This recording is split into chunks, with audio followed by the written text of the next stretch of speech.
भागी हुई बहू। नेहा और मयंक एक दूसरे से प्यार करते थे। दोनों के परिवार शादी के खिलाफ थे, तो दोनों ने भागकर शादी करने का फैसला किया और फिर दोनों ने कोर्ट में शादी कर ली। माँ, मैंने नेहा से शादी कर ली है। शादी कर ली है? कहाँ? कैसे? हमने तो देखी नहीं शादी।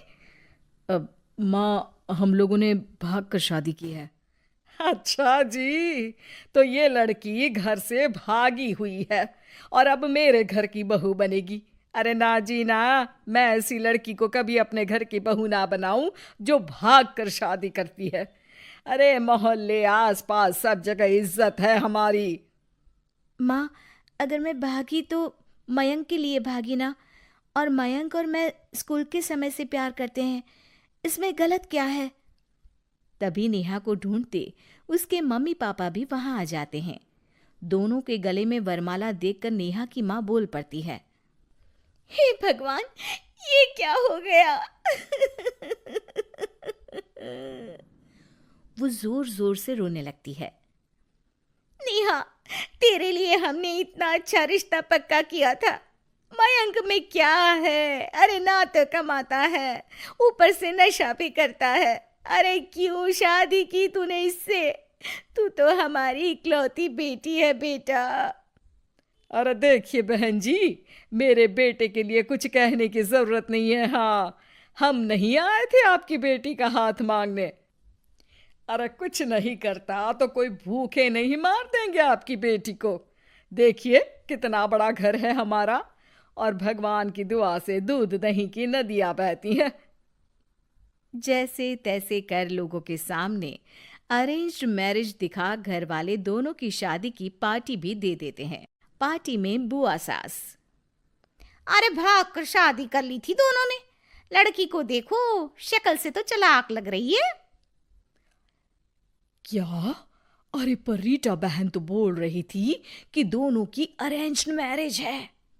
तभी चाची कहती है। अरेंज्ड? अरे रीटा, अरेंज्ड करती तो कैसे इतने बड़े घर की लड़की लाती? लड़के में है क्या? अरे सिर्फ दिखता अच्छा है ना, पर ना कमाता ना धमाता, उल्टा नशा अलग से करता है। अरे पता नहीं भागी हुई लड़कियां किसी घर में टिकती भी है कि नहीं। दिन बीतते जाते हैं। एक दिन।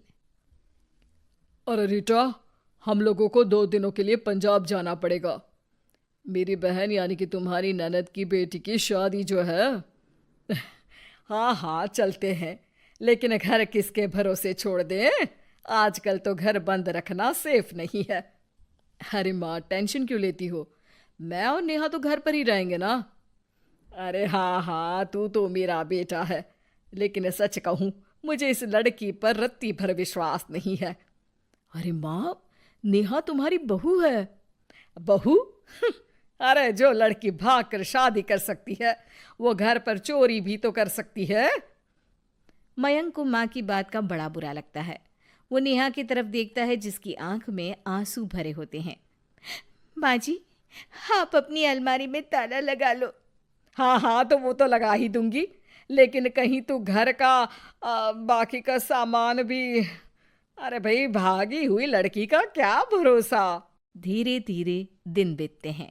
एक दिन नेहा घर के बाहर गार्डन में पेड़ों को पानी दे रही थी, तभी पड़ोस की बहू। अरे नेहा, कैसी हो? बहुत सुना है तुम्हारे बारे में, लेकिन तुम तो दिखती ही नहीं हो। हाँ, वो बस घर का काम करने में समय ही नहीं मिलता। अच्छा अच्छा, शाम को ना मेरे घर आना, बैठकर गप्पे लड़ाएंगे हम। जी जरूर। तभी उस पड़ोसन की सास आ जाती है। अरे बहू, ये किससे बात कर रही है? अरे माँ जी, ये ना शर्मा आंटी की बहू नेहा है, जो मयंक भैया की बीवी है। हाँ हाँ, बस सबको पता है ये कौन है और कैसी है। इससे ज्यादा मेल जोल रखने की कोई जरूरत नहीं है। पता है, भागी हुई लड़की है ये, शादी से पहले भागी थी ये। तभी वहां मयंक आ जाता है। क्या हुआ आंटी जी? अब अरे नहीं नहीं, कुछ नहीं। मयंक बेटा, कैसे हो? बड़े हैंडसम लग रहे हो। इस टाइम पर भी घर पर? अरे हाँ हाँ, अच्छा मैं भूल गई थी, तुम वैसे कोई काम धाम करते ही नहीं हो ना। अच्छा ठीक है, चलो फिर मिलते हैं। मयंक नेहा के सामने अपनी और उसकी बेइज्जती सुनकर परेशान हो जाता है। कोई बात नहीं, रहने दीजिए, आप परेशान मत हो, सब ठीक हो जाएगा। एक दिन नेहा की माँ उसके घर आती है।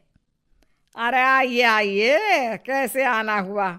नेहा को लेने आई है क्या? अरे नहीं नहीं बहन जी, अब तो नेहा मयंक की बीवी है, मैं तो उसे करवा चौथ देने आई थी। माँ ने सास और नेहा को सोने का सेट दिया, खाने पीने के ढेर सारे सामान देकर कहती है, बहन जी, मैंने ये सब अपनी बेटी की किसी कामकाजी अच्छे पढ़े लिखे परिवार के लड़के से शादी करने के लिए रखा था, लेकिन नेहा को मयंक पसंद था तो उसकी शादी अच्छे से नहीं कर पाई। अरे बस बस, हम लोगों को सुनाने की जरूरत नहीं है, मेरे मयंक ने भी अच्छी पढ़ाई लिखाई की है। वैसे संस्कार तो दिए हैं कम से कम मैंने अपने लड़के को, वरना कौन अपनी बेटी को भागने के संस्कार देता है? आपकी बेटी ने तो भाग कर शादी की है। माँ को सास की बात का काफी बुरा लगता है, वो वहां से चली जाती है। नेहा भी माँ का दिया सारा सामान लेकर अपने कमरे में चली जाती है। एक दिन, अरे नेहा, तेरी माँ ने जो मुझे वो बड़े बड़े सोने के जेवर दिए थे ना, वो वापस कर मुझे। उस दिन तो मैंने कुछ कहा नहीं था, जरा ला कर तो दे, मैं अपनी बेटी को दे दूंगी। तभी वहां मयंक हाथ में मिठाई का डिब्बा लेकर आता है। अरे क्या हो गया, तुझ जैसे निठल्लू की नौकरी लग गई क्या? माँ, तुझे अपने बेटे पर विश्वास नहीं, लेकिन नेहा को मुझ पर पूरा विश्वास है, और अब मैं उसे समाज में सम्मान दिलाकर रहूंगा। सारे गहने बेचकर मैंने अपना कारोबार शुरू किया है। अरे वाह वाह वाह वाह, भागी हुई लड़की का भी कोई सम्मान करता है क्या? देखा, बेच दिया ना गहना। शाम को करवा चौथ की पूजा में सारे अड़ोस पड़ोस के साथ कई औरतें पार्क में पूजा कर रही होती है कि नेहा भी वहां आ जाती है। नेहा सज धज कर वहां की सभी महिलाओं में सबसे सुंदर लग रही थी। अरे अरे, तुमने भी व्रत रखा है क्या? किसके लिए? जिसके साथ भाग कर आई हो उसके लिए। तभी वहां मयंक आ जाता है।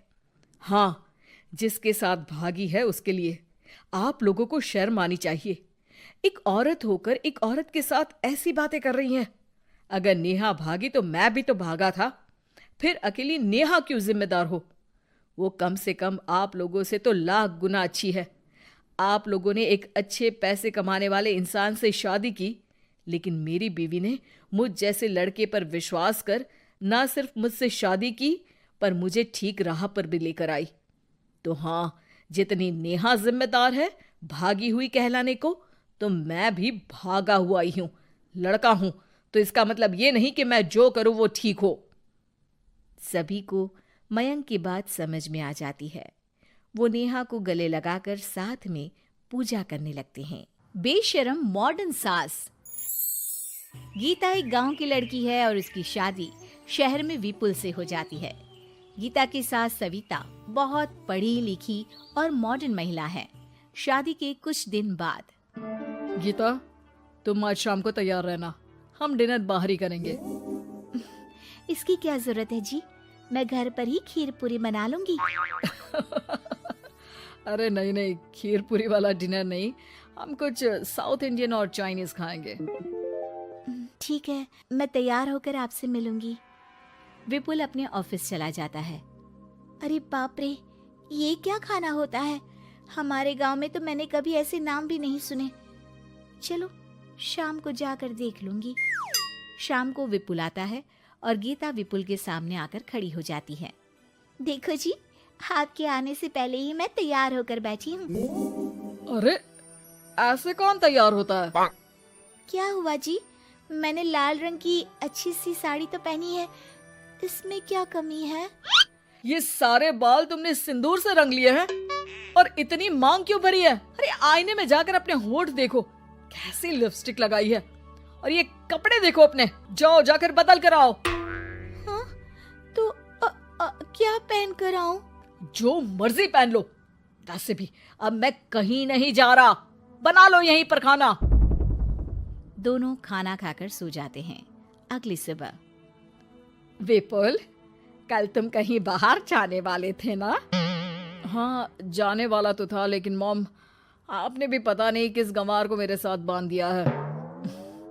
गुप्ता जी ने बोला था कि बहुत बढ़िया लड़की है, लेकिन ये तो मरा हुआ सांप गले में लटका लिया है। मॉम, मैं मेरे दोस्तों के सामने भी इसे नहीं ले जा सकता, क्योंकि अगर किसी ने इसे देख लिया तो मैं दोबारा मुंह दिखाने के लायक नहीं रहूंगा। ए जी, क्या मैं इतनी बुरी हूँ? पहले तो अपना नाम देखो कि क्या नाम है। इतना ओल्ड नेम, गीता। तो नाम तो बदला भी जा सकता है। मैं तो तुझे ही बदलना चाहती हूँ।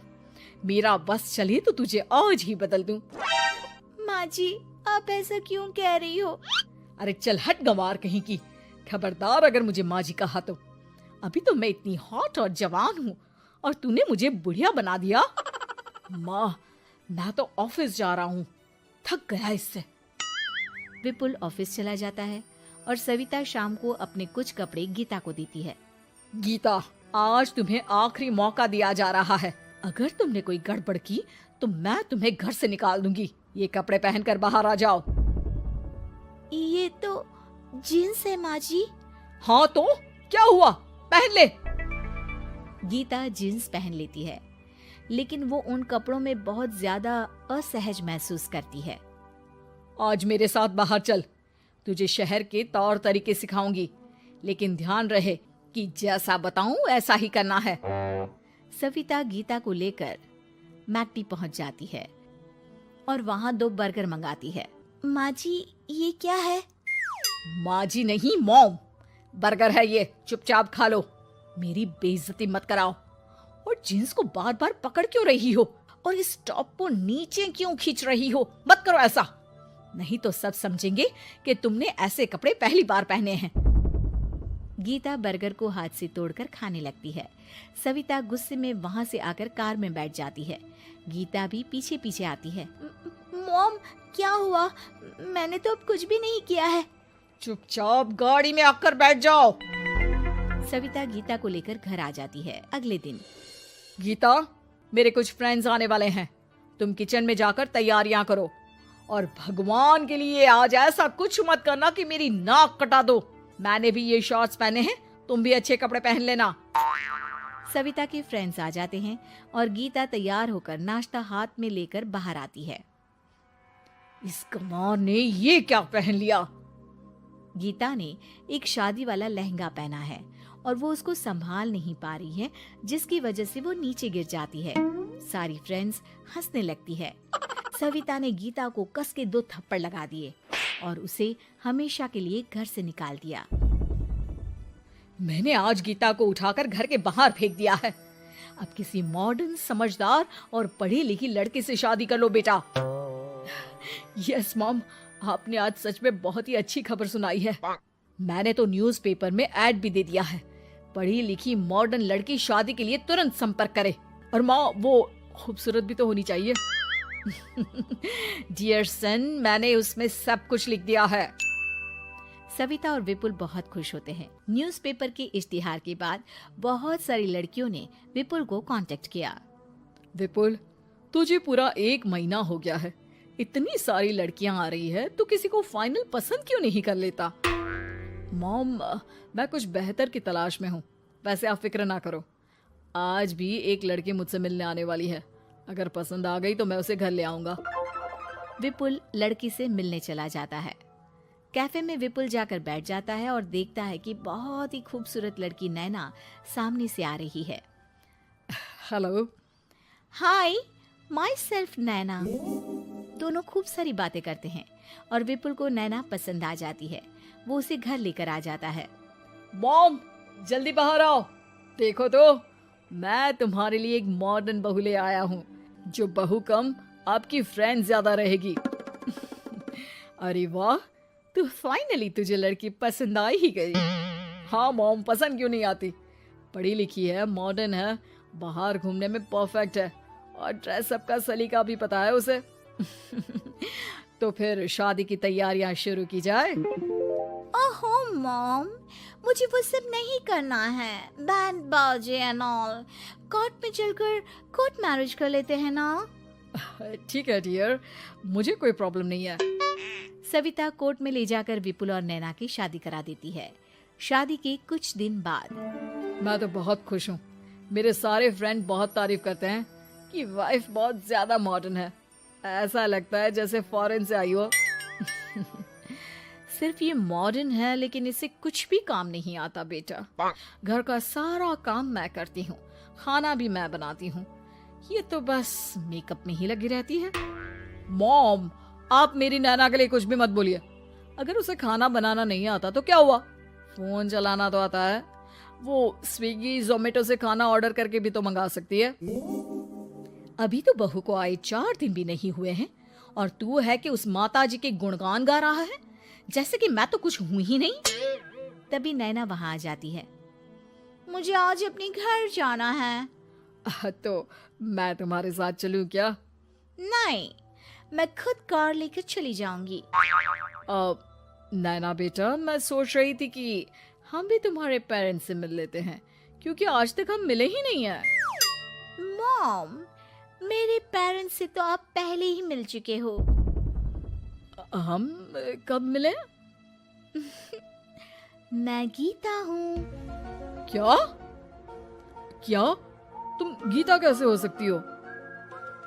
जब माँ ने मुझे इस घर से बाहर निकाल दिया था, तो मैंने अपनी सारी सेविंग्स को खुद की लर्निंग और मेकओवर पर खर्च कर दी और वापस इस घर में आ गई। आज मेरी आंखें शर्म से झुक रही है। मुझे माफ कर दो। मुझे तुम्हारे साथ वो व्यवहार नहीं करना चाहिए था। मुझे भी माफ कर दो बेटा। सविता और विपुल अपनी गलती को सुधार लेते हैं और अब गीता को बहुत अच्छे से रखते हैं।